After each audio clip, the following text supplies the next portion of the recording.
नए वित्त वर्ष से कर्मचारियों को अपनी सैलरी स्ट्रक्चर में बड़े बदलाव देखने को मिल सकते हैं। केंद्रीय श्रम एवं रोजगार कल्याण मंत्रालय ने 4 लेबर कोड्स के तहत नियमों को अंतिम रूप दे दिया है। इन लेबर कोड्स को राष्ट्रपति की मंजूरी मिलने के बाद अधिसूचित किया जा चुका है, लेकिन इन्हें अमल में लाने के लिए नियमों को भी नोटिफाई किए जाने की जरूरत है। नए वेज नियम आने के बाद सैलरी स्ट्रक्चर में बड़ा बदलाव देखने को मिलेगा। अगर सरकार वेज की नई परिभाषा को लागू करती है तो पीएफ कंट्रीब्यूशन बढ़ जाएगा। नए नियम के तहत तमाम भत्ते कुल सैलरी के 50% से अधिक नहीं हो सकते हैं। इससे कर्मचारियों की टेक होम सैलरी पर असर होगा।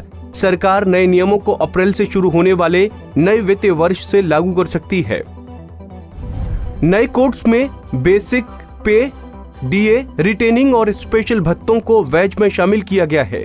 वहीं HRA, conveyance, bonus, overtime allowance और कमीशंस को इससे बाहर रखा गया है। नए वेतन नियमों के मुताबिक किसी भी कर्मचारी के भत्ते कुल वेतन या भुगतान का 50% से ज्यादा नहीं हो सकते हैं। इसका मतलब ये हुआ कि अप्रैल 2021 से कर्मचारी को बेसिक सैलरी कुल सैलरी का 50% या इससे ज्यादा होगी।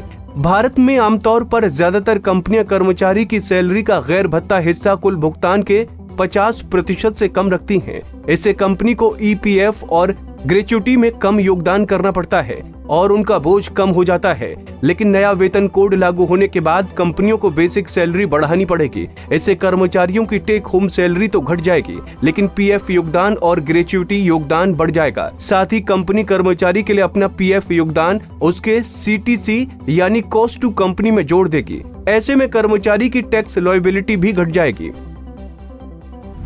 जानकारों के मुताबिक अगर किसी कंपनी की बेसिक सैलरी कुल कंपनसेशन का 20 से 30% है तो इसका वेज बिल 6 से 10% तक बढ़ जाएगा। जिन कंपनियों में बेसिक सैलरी ग्रॉस का 40% है उनका वेज बिल 3 से 4% बढ़ेगा।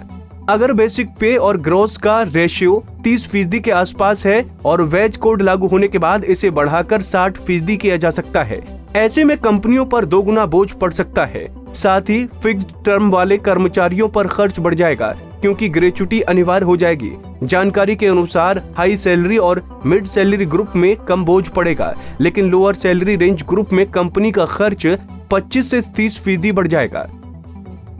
आपको बता दें कि सरकार ने 29 केंद्रीय लेबर कानूनों को मिलाकर 4 नए कोड बनाए हैं, जिनमें वेज और सोशल सिक्योरिटी के कोड भी शामिल हैं। हमसे जुड़े रहने के लिए हमारे YouTube चैनल को सब्सक्राइब करें और नई वीडियो की नोटिफिकेशन के लिए बेल आइकॉन को दबाएं। अगर आप ये वीडियो Facebook पर देख रहे हैं तो लाइक जरूर करें और ज्यादा से ज्यादा शेयर करें। धन्यवाद।